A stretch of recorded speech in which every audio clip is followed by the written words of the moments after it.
Muy buenas noches a todas las personas que nos van a acompañar el día de hoy al programa del 7 de marzo del año 2023. El día de hoy, 7 de marzo, bueno, es un programa muy especial, pero además de eso, el día de mañana es el Día Internacional de las Mujeres. Entonces, no les vamos a dar unas felicitaciones porque no es un día que sea de celebración, sino más bien es un recordatorio de aquellas mujeres que tanto han dado, ¿verdad?, a la sociedad, al mundo, con sus luchas para precisamente lograr la equidad de género, lo cual es definitivamente muy importante en nuestras sociedades actuales, ¿verdad? El día de hoy tenemos un invitado muy especial. Me encantan los temas de salud porque en términos generales pues aprendemos montones. Tenemos al doctor Manuel Chacón Artavia. El doctor es ateniense. Ahora estábamos recordando los años en el Colegio de Atenas. El doctor es médico asistente general de urgencias. Ha laborado por más de 13 años en el servicio de emergencias del Hospital de Alajuela. Además, hace 8 años en el servicio de emergencias del Hospital Cima. Y además de ser instructor de la Sociedad Americana del Corazón en soporte vital básico y avanzado. También labora en servicio de prehospitalaria con emergencias médicas durante 4 años. Y es miembro del comité asesor, ¿verdad, doctor?, de investigación, sí, consenso y trauma. Y el día de hoy, pues lo hemos invitado, el doctor creo que tiene un montón de conocimientos que nos pueden ser muy importantes y pues yo particularmente espero contar con el doctor el resto del año en diferentes temas que sean de interés de todas las personas radio televidentes de TV Radio Atenas y el programa La Paja Tras la Oreja. Y el día de hoy hemos escogido un tema que nos pareció muy importante, que es el tema de las enfermedades renales, que está lamentablemente de moda en nuestro país. Doctor, muy buenas noches.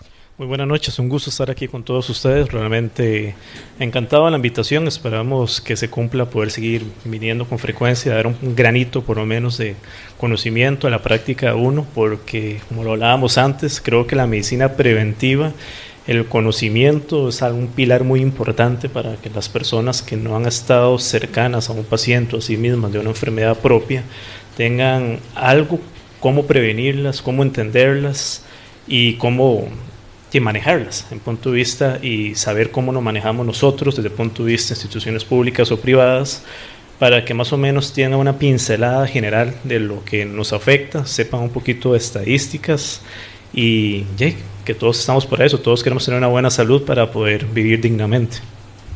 Doctor, ahora que usted estaba indicando ese tema, que me gustó mucho el tema de la medicina preventiva,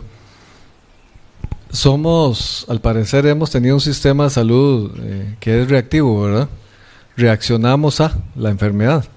¿Usted nos podría hablar un poquito en qué consisten esos principios de la medicina preventiva?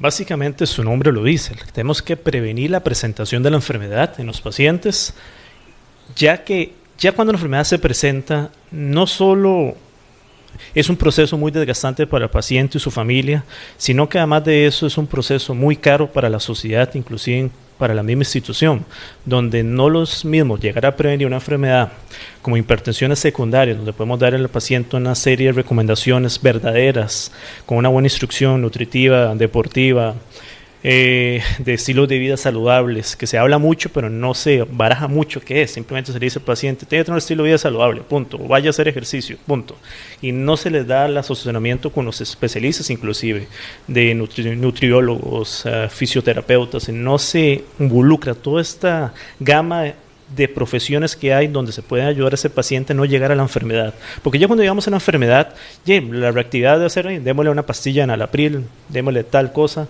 y manejamos la presión, no coma sin sal y que la vaya muy bien, y lo vemos cada año durante el resto de su vida hasta que se complique con insuficiencia renal crónica, que ahora vamos a hablar del tema, una cardiopatía dilatada, entonces le sumamos otra enfermedad al abanico que ya venimos trayendo y ahí vamos a arrastrar muchas cosas hasta que llegue un suceso o tengamos un deterioro total de la calidad de vida de ese paciente, que así mismo va a llevar un deterioro de la calidad de vida de su familia y también de la productividad social.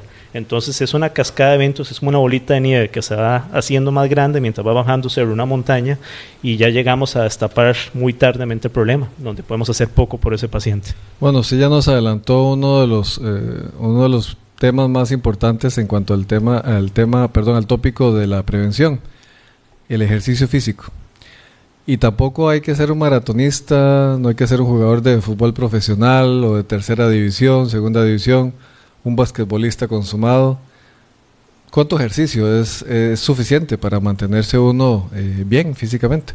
Como digo, es un pilar de todos, no solo los ejercicios. Ya hemos visto como unas charlas que creo que ya has tenido con uno de los colegas cardiólogos, donde hablaba que inclusive hacer mucho ejercicio también tiene sus contraproducencias. Entonces sí, hay que saberlo hacer, tenemos que tener un buen asesoramiento, no un personal training tal vez, pero sí más o menos idea de qué ejercicio queremos hacer, porque hace mucho tiempo se decía que solo el ejercicio aeróbico funcionaba y que tenés que hacer más de media hora para que sea funcional y no te decían nada más.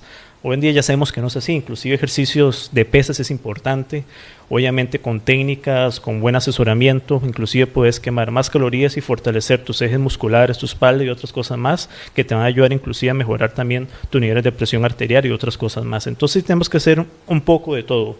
La situación es que cada persona es muy individual. Lo que yo te diga, un ejemplo que yo le doy mucho a las personas en la parte de hidratación, todos los lugares decía, debes tomar 8 vasos de agua al día. Eso no es así, la cantidad de agua que tenemos que tomar al día depende de nuestras actividades, de lo que hagamos y de nuestro peso inclusive. Entonces sí es muy variable cada paciente. Lo que sí se tienen unas pautas es que hay que hacer ejercicio aeróbico, claro que sí, también se recomienda hacer un poco de ejercicio anaeróbico y además de eso que sí hemos de tener mínimo más de 20 minutos de un ejercicio para que pueda ser levemente extenuante para que el cuerpo comience ya a utilizar toda su capacidad. Ese es un tema importante porque muchas personas creen que caminar no es suficiente, pero caminar es suficiente. Lo que pasa es que también es importante el paso, caminar rápido, ¿verdad? Así es. Entonces, con relación al trabajo anaeróbico, que digamos sería el trabajo de pesas, por ejemplo, no es necesario tampoco ir a un gimnasio. ¿Qué tipo de trabajo podría hacer, por ejemplo, uno en la casa? Yo les digo a las pacientes que uno puede hacer muchas cosas. Yo soy uno que nunca me gustó ir a un gimnasio porque la parte social del gimnasio no me va muy bien a mí. O sea, no me acomodo muy bien a los horarios, a mucha gente. Entonces es un problema ya mío, ya eso es personal. Sé que muchos que también les da pereza interactuar con muchas personas, un gimnasio lleno. Entonces yo digo, bueno, no tenemos que tener gran equipo. Una de las opciones es el ejercicio calisténico, donde trabajamos con nuestro propio peso, nuestra propia funcionalidad corporal, una barra, suelo, se ocupa pocas cosas. Se puede trabajar con pesas de bajo nivel, o sea, 20 libras, 25, para hacer muchos ejercicios modificados y funcionales de cuerpo, donde lo que hacemos es ampliar nuestros arcos de movilidad. Es donde sería bueno en un momento dado poder tener un fisioterapeuta con nosotros y un personal training para que ellos nos puedan explicar específicamente cuáles serían ejercicios podríamos hacer, pero hay muchas modificaciones donde podemos utilizar peso, nuestro propio peso, y además de eso, artículos que tenemos en nuestro hogar. Entonces no hay excusas y lo internet tiene muchas cosas malas pero también tiene muchas cosas buenas y una de eso es que cuando encontramos en YouTube por ejemplo una buena dirección de un personal training que sí sea certificado, que podemos investigar un poquito en Google, podemos ver las opiniones, podemos encontrar inclusive en estas personas muchas opciones de cómo poder hacer ejercicio sanamente y un programa totalmente gratuito sin necesidad de tener que ir a pagar una cantidad abismal de dinero por un personal trainer, simplemente obviamente investigando un poco y teniendo ojo crítico. Bueno, un saludo para todas las personas que nos están viendo, especialmente para doña María Isabel Coto y para Brian Manzanares. Brian es un muy buen amigo del Poder Judicial y Brian le gusta levantar pesas, ya a nivel casi profesional. Y realmente uno nota, doctor, que requiere mucha disciplina. También es un tema de hábito, ¿verdad? Poder desarrollar una actividad de forma constante, ¿verdad? Requiere disciplina y requiere un hábito, ¿verdad? Pero lo que es indudable es que hay que moverse. Así de sencillo. Si no lo movemos, nuestro cuerpo se deteriora. Lo que no se usa, realmente se va deteriorando. Bueno, vamos a tratar ese tema. Si gusta, en otra ocasión podríamos hablar del tema de la obesidad, ¿verdad? En unos meses, en un mes y medio voy a tener aquí a una nutricionista y vamos a tratar el tema específicamente de la obesidad infantil, porque como usted sin duda alguna lo sabe, Atenas lamentablemente está ocupando los primeros lugares a nivel nacional de obesidad infantil y es realmente lamentable, ¿verdad? Porque Atenas es un lugar muy bonito, es un lugar que te permite prácticamente andar todo el año afuera, ¿verdad? Haciendo actividad física. Y lamentablemente pues tenemos esas estadísticas que nos están afectando. Entrando en el tema, hoy vamos a hablar de enfermedades renales. Doctor, ¿hay solo una enfermedad renal o hay varias enfermedades renales? Existe una constelación de enfermedades renales que sí tenemos que entender, que existen muchas patologías. Vamos a hablar hoy principalmente de la insuficiencia renal, principalmente aguda. Posteriormente vamos a tocar algunas cosas de insuficiencia renal crónica y entre eso vamos a ir metiendo otras patologías específicas que las causan y son enfermedades renales también. Hablemos entonces qué es específicamente la insuficiencia renal.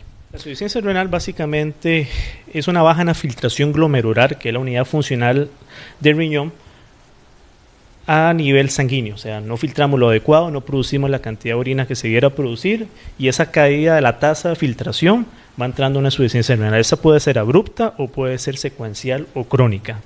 Okay. ¿Cuál es la función esencial del riñón? Básicamente es intoxicarnos y filtrar. Es la función del riñón. El riñón tiene un deber y es una maquinaria súper importante donde el riñón tiene una función básicamente manejar nuestra homeostasia, o sea, nuestro equilibrio sanguíneo. Además de eso, nuestros electrolitos que son muy importantes. Te voy a hablar por encima: sodio, potasio, fósforo, cloro, calcio. Son electrolitos vitales para la función de todos los tejidos, órganos de nuestro cuerpo. Entonces su función es más de homeostasia. Y además de eso tiene una función también punto de vista hematológico. En el riñón se produce hormonas para el crecimiento de la producción sanguínea. La eritropoyetina es una de ellas que se produce y en los pacientes, que ahorita vamos a hablar de eso, con insuficiencia renal crónica, esos pacientes o que están ya en diálisis, tienen una baja de esta hormona y entonces tienen inclusive ya complicaciones como anemia. Entonces sabemos que el riñón es muy multifuncional de todo lo que puede hacer. Y es muy importante y sin ellos definitivamente no podríamos tener las funciones fisiológicas normales de nuestro cuerpo. Tema interesante, somos seres de agua, ¿verdad? 70% aproximadamente.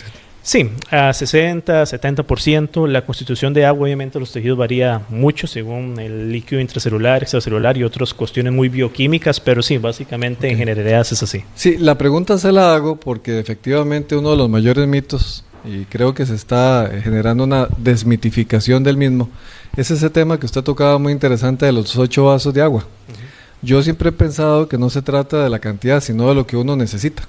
Exactamente. El riñón es sabio y el cuerpo es sabio y le pide a uno lo que ocupa. El mecanismo de la sed producida cuando tenemos una caída de nuestro volumen o nuestra necesidad de hídrico es un mecanismo que va a existir y ahí está. Y que no debemos humear. Si tenemos sed es porque sí ocupamos líquido.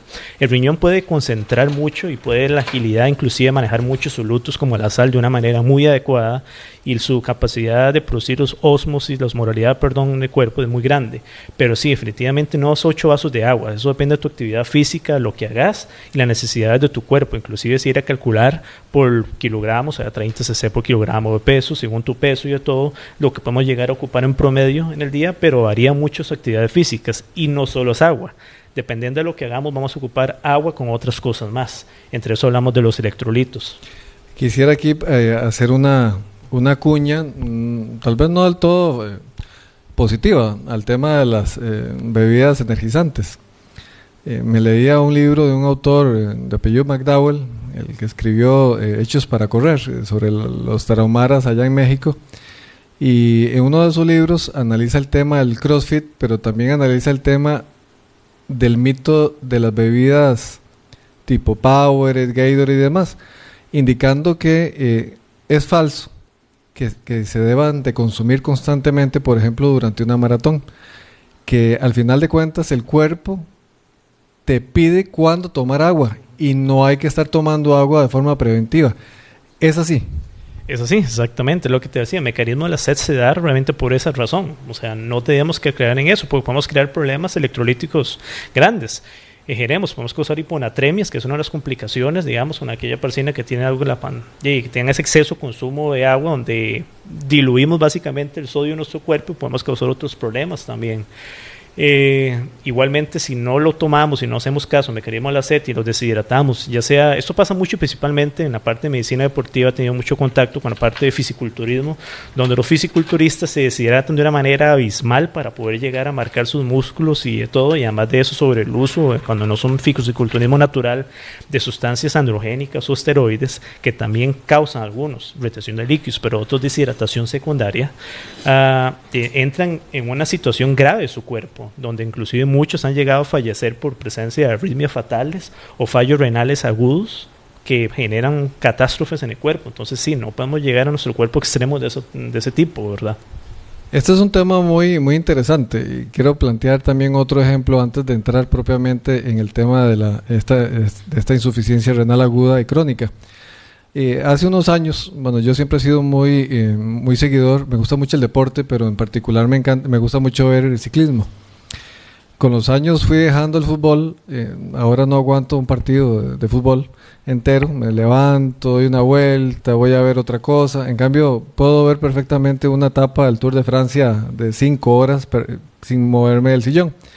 Y hace unos años, cuando todavía no había sufrido el accidente fatal, bueno, fatal no, que fue muy grave, de Chris Froome, el equipo de él, que era el Ineos, es reconocido como un equipo que lleva el tema científico al extremo.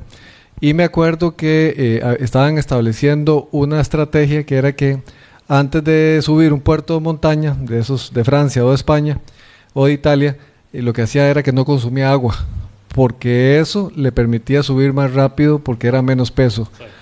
¿Es así? Esas son estrategias peligrosas que podrían llegar a un fatalismo inclusive del mismo ciclista. Yo también amé el ciclismo durante muchos años, lo sigo amando, ahora estoy un poco resentido con él debido a una lesión que tuve y ya no puedo practicarlo, pero sí, definitivamente son estrategias que se usan, igualmente como la rehidratación de estos deportistas, y en las competencias les falló más de una vez, donde el ciclista no aguantaba y comenzaba con su viola a comenzar a tomar líquido y se empanzaba y uno lo veía en la competencia ya caído, calambrado y todo, debido a que ya el déficit de agua llegó a un punto de fatiga muscular extrema. Entonces es una preparación y no son todos los que lograron, pero eso estoy hablando de ejemplos de esos extremos que llevamos a nuestro cuerpo y necesariamente por un nivel de competitividad cada vez más alto.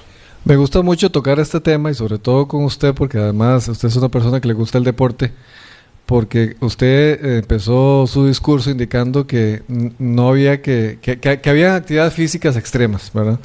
Aquí tuvimos la oportunidad de tener a una ultramaratonista, Sandra Mejía. Ella, días antes de realizar una de las pruebas más difíciles del planeta, que es la Badwater, allá en el lado de Nevada, en el desierto de la muerte, ella me contaba que la deshidratación que se sentía ahí llegaba a niveles extremos. Ese es un ejemplo de que ese tipo de actividades realmente pueden afectar el cuerpo humano. Pueden afectar, pero inclusive si vea que lo increíble que es el riñón, que apuesto que en ella, en este momento hacemos un aclaramiento creatinina, una proteinura de 24 horas, o hacemos unas pruebas de función renal, ya está bien, porque probablemente logró recuperarse. Pero tal vez no todos vamos a tener esa suerte. Tal vez o ya teníamos alguna patología previa que nos hace inclusive ya estar más en riesgo de poner un deterioro renal. Ejemplo, tal vez una persona que tiende a hacer litos, piedras en los riñones, ya sea dioxalato, que es lo más común, otra sustancia, una deshidratación en una situación de ese evento, posiblemente la vaya a desencadenar un lito y creo que no le va a pasar nada bien. Doctor, ¿cuáles son los síntomas que evidencian que hay una insuficiencia renal? Empezando por el tema de que todos sabemos, por experiencia, cuando tenemos sed, ¿verdad? O por ejemplo se nos secan los labios, es algo básico. Pero además de eso, ¿cuáles síntomas, cuáles signos más bien hay que tenerles cuidado para determinar que podemos estar afectando nuestro riñón? Aquí eso es un tema complicado porque es como una hipertensión. Son enfermedades silentes que aunque ya estén avanzadas y ya estemos en una cronicidad del evento, eso nos llamamos a tener síntomas.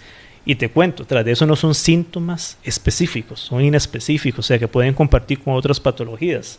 Te voy a decir, muchos de los nefrópatas crónicos que no sabían que ya tenían deterioro de la función crónica, que ya han llegado a niveles de creatinina muy altos y con aclaramiento muy bajos de creatinina, son pacientes que quejaban fatiga, cansancio extremo, dolor de cabeza, náuseas, problemas de estreñimiento para poder dar de cuerpo. Eso se ve, ahora vamos a hablar un poco del tema sobre los niveles de urea.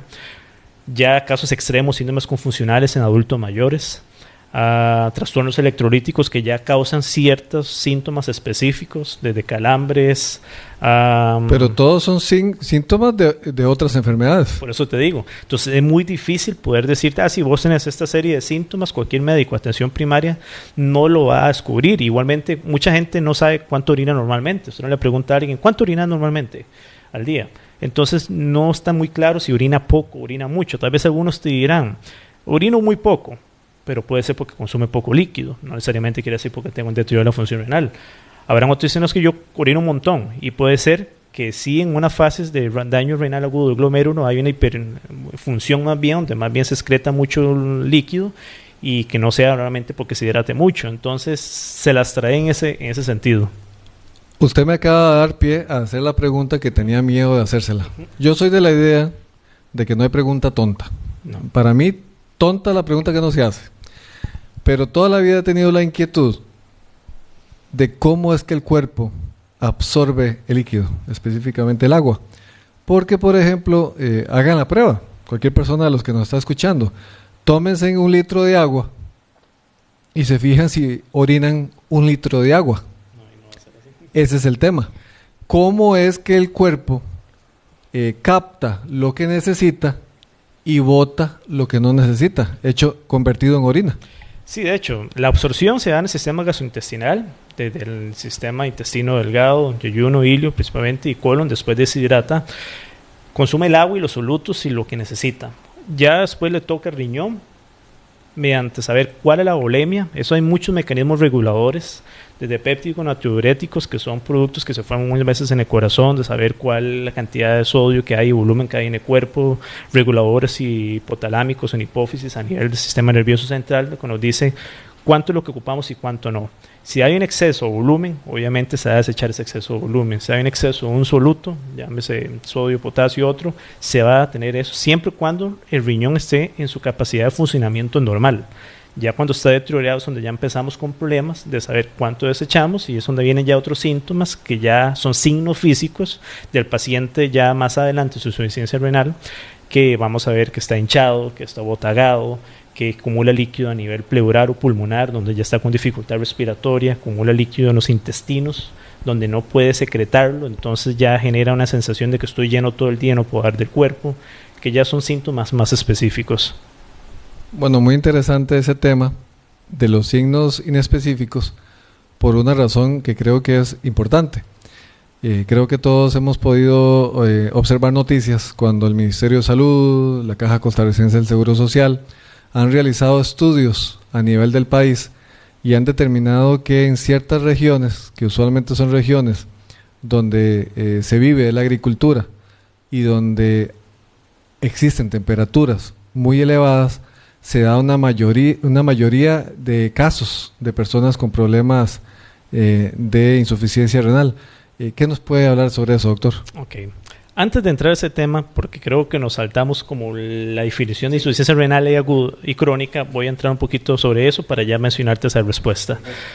Básicamente insuficiencia renal aguda es cualquier deterioro de la función renal que se dé agudamente. Esto puede ser por 3 causas prerrenales, de lo que aportamos al riñón, un deterioro de la cantidad de líquido, sangre, lo que le entra al riñón, ya sea por un sangrado, por insuficiencia de la cantidad de líquido que estemos consumiendo, y eso que es usualmente 70% de insuficiencia renal agudas causantes, lo que no llega un buen aporte al riñón. Las intrarrenales son básicamente un 20 o un 30%, que son daño ya sea por toxinas, que tengamos daño ya sea por enfermedades autoinmunes o inflamatorias que tengamos que afecte la función glomerular. De ahí entramos de glomerulonefritis, glomerulonefrosis y otras enfermedades o patologías propiamente, y tóxicos que podemos consumir inconscientemente o conscientemente en los pacientes que hacen abuso de sustancias. Y está la podrenal, que habla un 5 o 10%, que es todo lo que pasa después del riñón. Hablamos de lo más común, que es en adulto mayor: hiperplasia prostática, agrandamiento de la próstata, o litíasis renal. Esa es la parte aguda. Ahora bien, la parte crónica ya es diferente, ya es un daño donde ya se... O sea, la aguda es la menos mala. Es la que hay una posibilidad de que si la detectamos a tiempo podemos hacer algo. Principalmente que hablamos que el 60-70% de las causas son prerrenales, o sea, porque no hay un buen aporte de líquido a ese riñón o de sangre. Entonces, eso es donde podemos hacer una intervención. Ya cuando el riñón no pudo su componente de regulación, de volverse a reestructurar y volver a regenerarse, porque el riñón tiene una capacidad de regeneración y una capacidad de tener glomérulos funcionales residuales bastante alta, ya entramos a una fase crónica, ya es donde viene, donde ya tenemos una insuficiencia renal crónica, se clasifica en 5 estadios. El estadio según es la filtración glomerular que tengamos, es un valor ahí numérico que es muy específico, que no lo voy a dar en cada uno de los estadios, pero básicamente sepa que el segundo estadio para arriba es donde es un paciente donde ya tiene bastantes complicaciones a nivel electrolíticas y ya necesidad de diálisis, y es un paciente que si tiene que es candidato a trasplante. Ok, ahora ya teniendo esta información sobre el velo, te voy a hablar sobre de lo que el Ministerio de Salud sacó inclusive debido a esta crisis en este estudio que se hizo del 2012 al 2019, si no me equivoco. En el 2020 salió la guía del Ministerio de Salud sobre insuficiencia renal crónica debido a este apogeo que hubo en esta zona atlántica principalmente y del sur del país de insuficiencia renal crónica detectada en pacientes jóvenes. Entonces sí, el estudio se hizo principalmente también con el TECO sobre las sustancias agroquímicas, que eso todavía no andaba una resolución total, pero básicamente se detectó esas zonas una gran incidencia de insuficiencia renal cuando hablamos que en el mundo la insuficiencia renal afecta entre un 10 a un 15% de la población mundial. Aquí estamos hablando que en esas poblaciones específicas era un 30%, un 40%. Entonces comenzaron a ver, bueno, qué factores tenemos, qué edad tenía, qué condiciones previas tenía. Porque si yo te hablo que las causas de insuficiencia renal crónica, las más comunes es la hipertensión y la diabetes de larga data, y peor cuando es mal controlada. Esas son las causas principalmente de insuficiencia renal crónica. Entonces esos pacientes, bueno, eran hipertensos antes, eran diabéticos antes. Muchos daban que no. Muy bien, ¿cuál es tu actividad? Siembro en el campo. Entonces pasaban 8 o 9 horas procediendo al sol con deshidrataciones severas, donde no tenía acceso a agua, o si acaso una botellita de agua, y expuestos a sustancias agroquímicas para los cultivos, ya sea piña o banano, que principalmente fueron las que se investigaron, donde vieron de que esos pacientes tenían ese denominador común. Ahí fue donde salió esta guía y esta alerta, donde había que llenar nuevamente un tipo V01, que es una boleta de notificación, para poder entrar a una investigación más correcta y poder prevenir estos casos, porque todos esos pacientes, la mayoría eran entre 20 y 30 años, 35 años a lo más, que nos llegaban de sorpresa, principalmente al Hospital de San Carlos les toca ver muchos, donde son pacientes que básicamente ya están en una fase 3, 4, inclusive 5, ya fase terminal, así se le llama la fase 5 de insuficiencia renal crónica, donde no hay más opción que un trasplante. Y los trasplantes, no sé si lo has mencionado o no, es algo que a pesar de que es uno de los trasplantes que se hace con cierta frecuencia en el país, no es el primero, porque el primero es el de córnea, no es tan fácil, porque hay que buscar no solo el donador, sino que sea compatible contigo, que tenga los halotipos de histocompatibilidad y otras cosas más adecuados, y que tenga ese espacio y hay una lista de no sé cuántos cientos, porque estamos hablando de cientos, o si no de miles, porque no estoy muy seguro de esa estadística, esperando un campo para un trasplante renal, y que inclusive hay pacientes esperando campo para diálisis, porque los hospitales centrales, que son los que hacen diálisis, y de Liberia creo que ya están con la lista full de pacientes de diálisis, y un paciente de diálisis no es que se dializa una vez a la semana, la mayoría de pacientes de diálisis tienen que dializarse todos los días o mínimo 3 veces al día en una institución, y de vez en cuando tienen porción de diálisis en la casa. Cuando se entrena a la población y a la familiar, pues esas diálisis en la casa solamente son de sostén, no son realmente diálisis o hemodiálisis como para poder llegar a ser candidato a una trasplante renal. Carlitos, vamos a un corte comercial y ya casi continuamos con el doctor.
Continuamos ahora sí, a las 18:31 del día 7 de marzo del año 2023 con el doctor, quien nos está hablando de un tema muy interesante que son las enfermedades renales.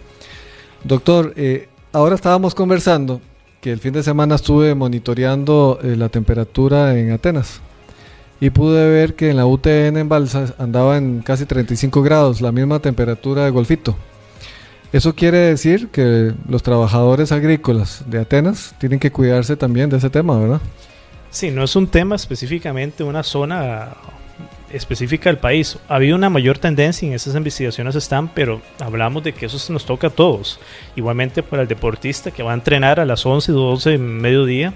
En ciclismo pasa mucho. Yo cuando entrenaba de ciclismo y salía a las 6 de la mañana, pero de vez en cuando hacía rutas de 150 kilómetros y obviamente regresaba al mediodía. 6 horas. Sí, 1 de la tarde. Entonces ya estamos hablando de cómo uno tiene que ir sabiendo cómo prevenir eso y cómo evitarlo, porque obviamente yo me sentía re mal y uno dice, claro, trato de hidratarme y todo, pero no lo mismo.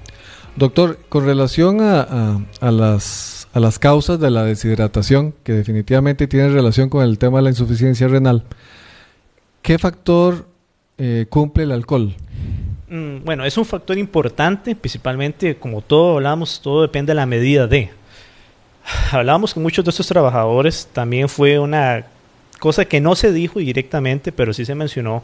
Una de las costumbres que tenían muchos de ellos era de que después de su jornada laboral, que no se hidrataban bien, estaban expuestos a agroquímicos, muchos de ellos iban a consumir alcohol como una manera de hidratarse, porque popularmente nos decían, tómese un par de cervezas, 3 cervezas y se va a sentir mejor, así se hidrata. No es verdad. Realmente el alcohol en general tiene una función que más bien nos da un efecto osmótico, más bien nos deshidratamos con el mismo. Con respecto tal vez a otras bebidas como la cerveza, es cierto que tiene solutos, tiene malta que nos puede ayudar a sostener más el líquido y a generar otras compensaciones a nivel de carbohidratos que se están consumiendo, pero en general el alcohol puro causa un efecto de deshidratación que empeora ya el efecto previo que podamos tener de deshidratación. Bueno, muy interesante definitivamente. Doctor, con relación al tema del trasplante de riñón, bueno, usted ya nos ubicó en que es prácticamente el segundo lugar, ¿verdad? Después de la córnea. Pero también hay listas de espera enormes. Y es un tema interesante porque incluso a nivel de crimen organizado, muchas veces, ya lo hemos hablado en algunos programas acá y también en el programa que yo tengo con don Francisco Alanese, que de una vez hago aquí la cuña, se va a empezar a transmitir por TV Radio Atenas los jueves a las 8 de la noche. Este jueves tenemos un programa muy interesante porque vamos a tener de invitado a don Jorge Rojas Vargas, quien fue exdirector del organismo de investigación judicial. Y hemos visto que en el tema del crimen organizado no solo se trata de drogas, sino que también de tráfico de órganos. Y uno de los órganos preferidos o más buscados por parte de estas organizaciones son los riñones. Sí, bueno, en otros países, obviamente, principalmente en Europa y en países asiáticos, inclusive podríamos ver, inclusive en esta famosa serie El Calamar, se tocó mucho el tema de cómo ellos, los participantes que fallecidos, los usaban para poder sacar sus órganos y poder usarlos para donación. Sí se las trae. El problema, digamos, del riñón en sí es, como te digo, no son todos los riñones que funcionan para cada paciente. Tenemos que tener estudios muy bien hechos a nivel sanguíneo de todo para saber la compatibilidad de este órgano con respecto a otro. ¿Qué es lo que hacen los crímenes organizados? Que tuve un amigo mío que es abogado y me contó un poco su experiencia en eso a nivel de Europa. Es que los hijos de ciertas familias muy poderosas o familiares cercanos de ellos que sufrían una enfermedad renal, ocupaban un trasplante de órgano, buscaban a base de datos de hospitales que pagaban a personas que estaban dentro de ellos para averiguar sobre todo ese tipo de histocompatibilidad, para poder averiguar si había otra persona al rango de edad, de tipo de sangre y un montón de cosas más compatibles. Y muchas veces ellos lo que hacían con la mafia era decirle, bueno, ocupo que me traigas muchacho X o Y que vive en tal ciudad y vamos a matarlo para poder tener tu riñón. En Brasil aparentemente está pasando mucho. En Sudamérica parece que es uno de los lugares también a nivel de América que más está viendo afectado por comercial, esta parte ilegal de órganos. Y también está la otra parte que hubo un caso muy sonado acá hace muchos años acerca de un colega nefrólogo que aparentemente hubo ahí bueno, ya hubo condena y está firme la sentencia. Exactamente. ¿Sí? pero acerca... Un caso con tráfico con Israel. Con Israel, acerca de esto. Y vemos que pasó un montón de pautas que no tenía que haber pasado y pasó una situación similar. Creo que sirvió de ejemplo para que a otro no se les ocurriera ni hacerlo, pero obviamente es una situación que lamentablemente se va a dar y se va a seguir dando hasta que no haya una concientización a nivel mundial. Así es un tema de concientización. Ahí es muy importante lo que usted decía, medicina preventiva. Hay que cuidarse, ¿verdad? Doctor, en el tema de la insuficiencia renal, ¿tiene algún tipo de papel el color de la orina? Porque he escuchado mucho que hay que andar fijándose en el color de la orina. Más que color de la orina, se tiene que fijar si es espumosa. La orina espumosa nos puede referir a una gran cantidad de proteínas, que es un factor. Cuando nosotros ya comenzamos a filtrar proteínas que no hubieran de pasar por la membrana glomerular y estas salen, generan espuma a nivel de orina. Eso nos habla de que hay un deterioro a nivel renal y que estamos urinando proteínas que no hubieran de urinarse. Por eso existe el famoso examen de la proteinuria 24 horas, que es que te mandan un balde, recordatorio de orina durante todo el día, y se manda a analizar cuánto estás orinando proteínas. Hay un rango para considerar si estás en rango de donde estás haciendo un síndrome nefrótico, nefrítico, una insuficiencia renal aguda, o básicamente estás en el rango normal donde no estás urinando, excretando las proteínas. El color depende de la hidratación o sobrehidratación que tengas. Si estamos bajo una situación de deshidratación, no tenemos acceso a un líquido, el riñón concentra toda la orina posible para poder no filtrar tanto líquido y solo descarta solutos. Entonces va a ser muy concentrada esa orina.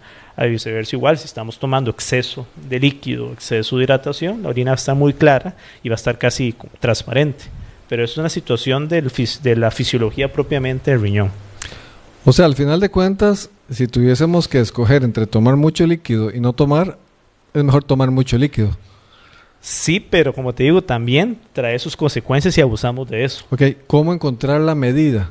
Medida ¿O es que el cuerpo la da? La cuerpo la da por los mecanismos nosotros de sensibilización. Si nos da sed y nos pide, nos va a pedir líquido. Sea deportista o sea que ha sido deportista, sabe cuando su cuerpo le está diciendo tome agua, aunque usted no quiera porque le da miedo que le dé un cólico o se indigeste. Entonces tu cuerpo sabe hasta qué punto te puede ir líquido o no. Entonces no debemos abusar de eso. Obviamente, ¿cuál es el problema? Que no estamos dando el líquido correcto. ¿Qué es lo que pasa mucho con los jóvenes? Y yo sé que es un tema que van a tocar con la obesidad infantil, con una nutrióloga.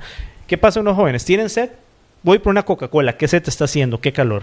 Y ni siquiera una Coca-Cola cero, que no quiere decir que no sea mala. Es mala, pero menos mala que la Coca-Cola normal con la cantidad de azúcar abismal que trae. Bueno, que dicho que tocó el tema. Le puedo meter otra cuña no muy positiva. Bueno, dime. Este es un tema de interés ambiental. En Costa Rica tenemos que legislar mucho sobre el tema del derecho al agua. Lo dice la Constitución política, que todos tenemos un derecho a un ambiente sano. Y resulta ser que, por ejemplo, en México, está demostrado, lo pueden buscar en cualquier página seria que hable sobre salud, específicamente por insuficiencia renal y diabetes sobre todo. Hay pueblos en México donde solo se puede tomar coca y no hay agua. Porque el agua no es potable o no hay por las sequías que hay. Y si hay empresas que entran y pueden sacar el agua para producir esas bebidas embotelladas. Porque no está solo hablando de la contaminación del agua o que abusen del saqueo de agua, sino estamos hablando del plástico, de todo el plástico que se desecha en todas esas embotelladoras o latas de aluminio, que no todas se pueden reciclar o no todas van al reciclaje y van a los mares. Es una cadena de eventos fatal, que si cada uno andaría con su botellita, con bebida con agua, o agua con pastillas de sal o pastillas electrolíticas, que hoy en día es recomendable también, porque no solo agua deberíamos de consumir, pero no saciar nuestra sed con productos que no son hechos para eso. Como te hablaba el ejemplo de Coca-Cola o te hablaba el ejemplo anteriormente de cerveza. O sea, no podemos decir, sí, claro, me voy a hidratar a punta de cerveza o a punta de Coca-Cola. No, ese es el problema. ¿Con qué nos estamos hidratando? Y eso no es cuestión de tenerle mala fe a una empresa o no, eso no es. Ese es el negocio de ellos y punto. Pero también tenemos que resguardar nuestros recursos naturales. Nadie va a vivir de Coca-Cola, pero sí necesitamos el agua porque somos agua, ¿verdad? Y no solo agua, usted ya lo dijo, agua no contaminada. Y entonces quería aprovechar para preguntarle, dentro de las causas, usted nos habló de varias y entre esas está el tema de los agroquímicos.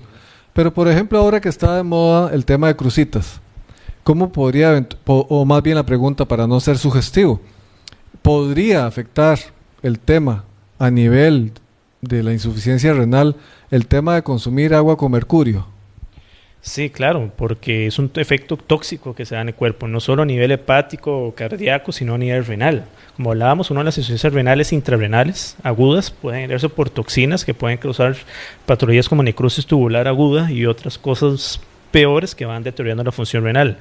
Y hablemos de no solo el mercurio, hablemos de cualquier otra sustancia que pueda estar contaminada a los suelos. Hace mucho tiempo en la universidad, en UCIMED, hemos hecho una investigación con el doctor Carlos Chusinski acerca de la presencia de acetilcolinesterasas, que es una enzima que está en los agroquímicos, que en los productos de consumo normal, como la lechuga, en los supermercados. Y en ese entonces que estamos hablando, que fue hace, no sé, 14, 15 años, el consumo era el doble inclusive de lo permitido a nivel de salud. Y nadie medía eso, por ejemplo. Yo estoy hablando que estamos hablando hace 15 años de este estudio. Estamos hablando de agroquímicos que lo que facilitan es que haya un crecimiento más rápido del producto. Lo que hacen esos agroquímicos precisamente es protegerlos contra infestaciones, ya sea por hongos o principalmente por insectos, y algunas pueden facilitar el crecimiento, pero más que todo estamos hablando de las que son para protección. Un día de estos estaba conversando con un compañero que es de la zona de Cartago. Y desde hace muchos años, creo que muchos de los que nos están escuchando el día de hoy tal vez han visto esa información. Costa Rica está dentro de los primeros lugares con cáncer de gástrico, ¿verdad? A nivel mundial, y el primer lugar es Japón. Y había escuchado yo una noticia que médicos japoneses habían venido a Costa Rica a investigar por qué en Costa Rica había tanto cáncer gástrico, pero sobre todo por qué en Cartago. Y ¿conoce usted algo de algún factor que haya sido como desencadenante específicamente con la zona de Cartago? Sí, claro, fue un proyecto muy interesante. En un momento dado me invitaron a participar. Ellos hacían campañas a nivel de detección temprana, principalmente con fluoroscopías o gastroscopías en pacientes para detectar el cáncer, y descubrieron más bien de un montón de pacientes que no tenían ningún síntoma, que estaban ya con cáncer hepáticos. Del estudio, básicamente se determinó que había una sustancia multifactorial, como siempre, como hemos hablado todos, siempre en medicina te van a hablar de la parte que no te puedes quitar de herencia o genética. Tu genética, la propensión de alguna enfermedad, eso nadie se lo quita de encima, son factores no modificables. Y existen también los factores modificables, que en esas cosas se hablaba sobre el abuso de agroquímicos en el cultivo de la papa, que contaminaban los mantos subterráneos de agua. Sí se comentó y sí se puso como un factor. Y ahí supuestamente había cambiado un poco la política acerca del uso, qué sustancias suban, que fueran de más y protección de mancos acuíferos, pero se diluyó mucho con el tiempo. Después de la campaña ellos se fueron, quedó un material, quedó en el Hospital de Cartago un servicio de gastroenterología mucho mejor, con donación de equipos, pero básicamente la conclusión de ellos fue esa. Bueno, qué interesante. Incluso podríamos en algún momento desarrollar este tema de una forma más amplia. Doctor, con relación ya para cerrar el tema de la insuficiencia renal y pasar a un tema que no quiero dejar de pasar, que es el tema de las famosas piedras de los riñones, que es lo que más uno escucha, ¿verdad? Y dicen que es un dolor terrible. Quería preguntarle, o más bien hacer un comentario en el sentido de que el doctor ha hecho mucho énfasis que en muchas ocasiones no basta con el agua. Es importantísimo los electrolitos, ¿verdad? Sí. Pero doctor, no hace falta ir a comprar las bebidas energéticas del supermercado. ¿Cómo se hace uno una bebida con electrolitos? Bueno, existen guías, inclusive en internet vas a encontrar cómo se llaman las soluciones de rehidratación de la caja, con cuánto de sal, que cuánto nos metíamos de azúcar y todo para pacientes con diarrea, que son los sobrecitos que damos en la caja de rehidratación oral. Hay cosas que pueden ser naturales, pero inclusive hay muchas empresas ahorita que no venden la bebida, sino vendemos las pastillas dispersables, según sus necesidades. Si esa demanda de deporte, te lo venden con mayor cantidad de sal. Si es una demanda que querés tener inclusive mayores pérdidas de potasio, te meten más potasio. Entonces hay opciones en el mercado que podemos conseguir. Pero por ejemplo, si se me ocurre agüita, un poquito de sal. Sí, la sal no tenemos que tenerle miedo. ¿Y limón? Se puede. La sal no tenemos que tenerle miedo. Yo sé que la sal está satanizada y es un tema que sé que muchos... Ahora, si le pone una cervecita, ya es una michelada. Ya ahí no, y hasta ahí llegó el deporte. La sal ha sido muy satanizada debido al paciente que no ir a consumir tanta. Hay pacientes específicamente que no ir a consumir exceso de sal y eso ya está detectado, principalmente paciente cardiópata. Pero también hay personas que tienen insuficiencia de sal. Correcto. Por eso le digo, ha sido muy satanizada porque todos los pacientes que sean hipertensos o tengan una cardiopatía ya más dilatada o isquémica o lo que sea, le dicen no consuma sal. Y nos llegan esos pacientes años o meses después y tras de eso les dan medicamentos que son pilar en el tratamiento antihipertensivo, dar un diurético de asa o o un tiacídico, y ese paciente viene con pérdidas porque el diurético hace que pierda más sal. Entonces nos llegan con hiponatremias, que son sodios bajos a los servicios de emergencia sintomáticos, especialmente adultos mayores con sodios en 100, cuando tienen que estar entre 132 en promedio, 128. Entonces eso también no debemos tampoco satanizar la sal. El riñón, si está un riñón funcionalmente adecuado, tenemos un corazón normal, funcionalmente adecuado, y no sufrimos de una hipertensión muy rebelde al control médico y antihipertensivo, sí podemos consumir sal, y si vamos a hacer alguna actividad física y de todo, sí tenemos que tener cuidado con la sal, porque es el primer electrolítico que se pierde a nivel de sudor, además de cloro y potasio, ¿verdad? Sí, y también tener un consumo normal. Moderado. Sí, por ejemplo, yo joven me acuerdo que me encantaban los jocotes y le echaba sal. Te parecía uno un caballo, ¿verdad? Todo era sal, y efectivamente esas son prácticas que no son saludables, ¿verdad? Sí, no son saludables. Todo en exceso, como hemos hablado, es malo en la vida. Exactamente. Ahora, con respecto de litiasis renal o piedras, que es un tema, como te dije, están las complicaciones. Bueno, antes de que nos explique, doctor, quiero contarles una anécdota. No sé dónde fue, pero me acuerdo en una ocasión que una persona me dijo, vea lo que tengo en este vasito. Y era como un trofeo. Y vea, y no les miento, sacó una piedra que la tiré al suelo y no se quebraba, y era así grande. Y le salió por la uretra. Esa era una piedra en los riñones. ¿Nos puede contar, doctor, qué son las piedras en los riñones? La litiasis renal, como te dije, es una causa de insuficiencia renal postrenal. Pero es una patología que ha aumentado y en muchas zonas en el mundo, especialmente las desérticas, donde obviamente su auge ha sido mayor. Hay factores genéticos y dietéticos para la producción de las mismas. Son productos principalmente de cristales que van precipitando a nivel renal, que no logramos filtrar, y muchos de esos son principalmente oxalatos. Los oxalatos los encontramos en muchas cosas, desde las carnes rojas, bebidas carbonatadas, algunos alimentos verdes, coliflor, apio, otras cosas más.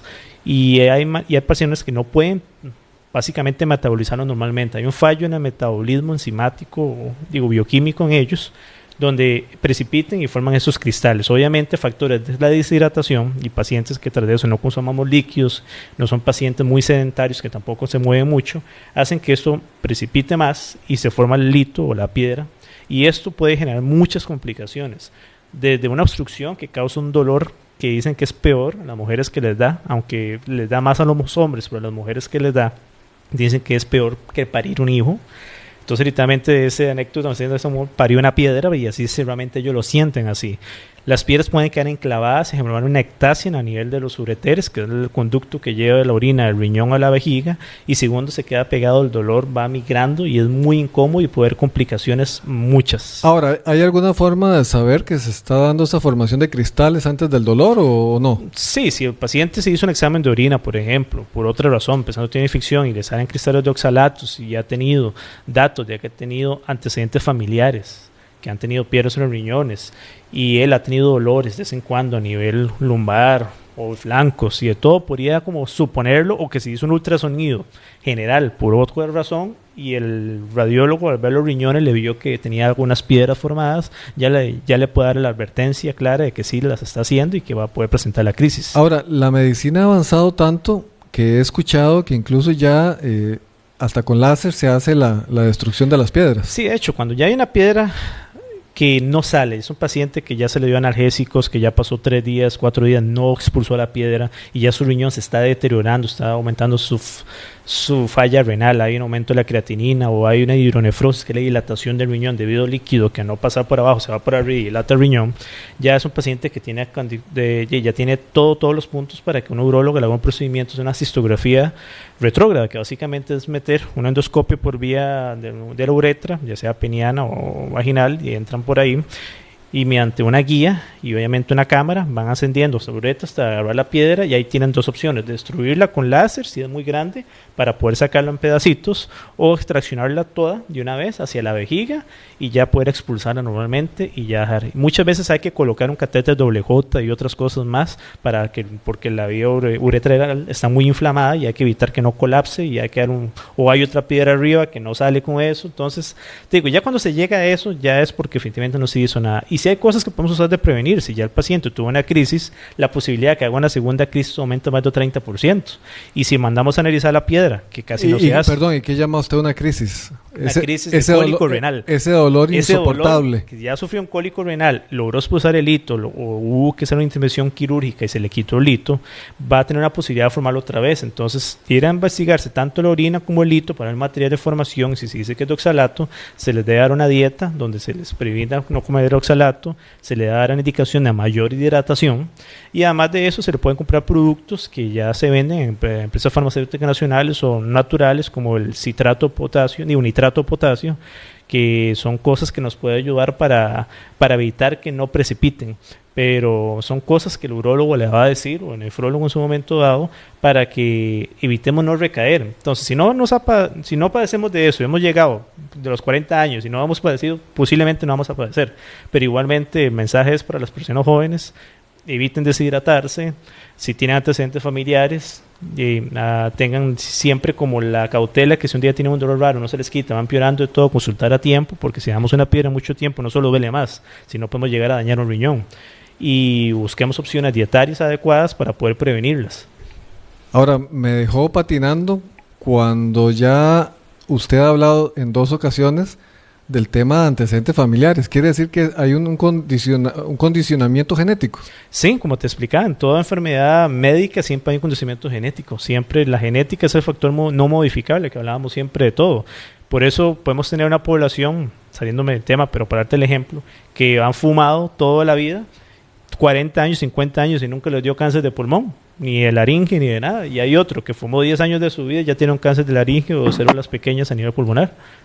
Entonces, esos son los factores genéticos. Podemos estar advertidos bajo la misma agresión que son los factores modificables, pero no modificables de nosotros no los quitamos. Entonces, por eso hay pacientes que desarrollan enfermedad y otros no. Ahora, ¿qué tan usual son las piedras en la vesícula? Perdón, en el riñón. En el riñón, en casos de niños, de adolescentes. No, es muy extraño, es demasiado extraño. Hay regiones que sí, principalmente Arabia o la India, donde sí se ha habido un aumento totalmente exponencial de ellos, pero ha sido por la situación de poco acceso al agua. Son personas que toman agua una vez al día. Entonces sí ha habido un aumento totalmente abismal de los casos de ellos, pero la mayoría de veces solamente es una enfermedad que no te digo que es de viejos, es de jóvenes, pero mayores de 20 años. Es muy raro ver a alguien con 13, 14 años con un lito. No te digo que no se presente, porque en la medicina nunca hay excepciones. O sea, siempre va a haber una excepción a la regla, perdón. Entonces sí puede haber un paciente más joven, pero solamente tuvimos llegado a ese punto. Tal vez si el calentamiento global sigue, el acceso al agua se ve más limitado y tras de eso aumentamos el consumo de bebidas carbonatadas y dietas inadecuadas, vamos a ver en muchachos jóvenes, igual que la obesidad y la diabetes juvenil, un aumento exponencial posiblemente de estos problemas en personas más jóvenes cada vez. Lamentablemente nos quedan 5 minutos de programa, se nos ha ido volando. Espero que les haya gustado mucho el programa. Sin duda alguna, espero contar con el doctor en muchos programas más. Aquí un saludo para Ileana Villalobos, para doña Marta Ramírez, la fan número 1, doña Marta, de Barrio Jesús. Don Johnny Jenkins, un saludo, Johnny. Dice que ahora es hidroponía. No sé qué. Mucho cáncer gástrico, dice Johnny, sí, efectivamente, por plaguicidas. A doña Gabriela González Solera, ¿es cierto que la cerveza puede sacar las piedras de los riñones? De hecho, sí se decía popularmente que por el efecto que hablábamos antes, diurético, que tiene el alcohol, entonces a los pacientes decía, tómese varias cervezas, les decían popularmente los vecinos y de todo, porque es cierto, le va a dar más ganas de orinar, y al orinar más, y puede ser que la expulse cuando tenga la crisis, pero no es por la cerveza, es por el efecto diurético que tiene ella. Perdón, pero eso me dio risa. Sí, puede pasar. Igualmente existen productos naturales que también se recomiendan, inclusive hay profesionales que nos han dicho, como el famoso chancapiedra, que lo vas a escuchar en algún momento dado. Yo a los pacientes digo, tómelo. Chancapiedra, y yo, lo peor que pasa es que no le haga nada. Pero sí existen varias cosillas ahí. Qué interesante. Populares. Saludos para Lidia Delgado. Y doctor, la pregunta que no quería que se me fuera. A mí me gusta mucho el fútbol y sí vi el mundial toditico, sobre todo porque ganó Argentina. Soy argentinófilo. No tanto de Messi, argentinófilo.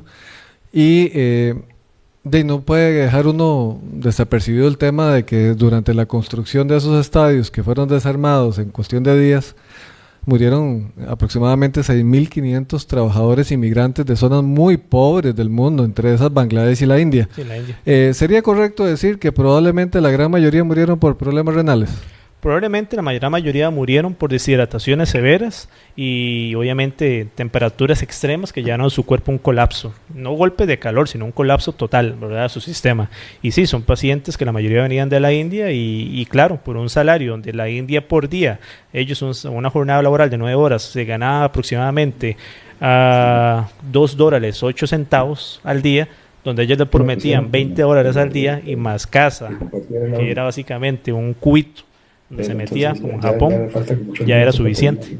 Entonces muchos se fueron ahí con esa ilusión de trabajo, pero claro, temperaturas elevadas, deshidrataciones extremas. Bueno, excelente, doctor, muchas gracias, la verdad, sumamente agradecido, y vayamos buscando el tema, el próximo. Claro, ahí con mucho gusto, mientras el horario lo permite, sí, que va a estar. No, yo sé, porque trabaja mucho, trabaja no solo en el Hospital de Alajuela el doctor Chacón Artavia, sino que también en el Hospital Cima. Queremos invitarlos para el próximo jueves a las 8 de la noche, un programa especial de análisis con Francisco Alanés y don Jorge Rojas para hablar del tema de seguridad ciudadana, y queremos invitarlos también para que compren la inscripción, sobre todo los ciclistas, para la recreativa del próximo domingo 12 de marzo del Bachillerato Internacional del Colegio de Atenas, nuestro colegio. Así que muchas gracias, buenas noches y nos vemos el próximo martes. Buenas noches.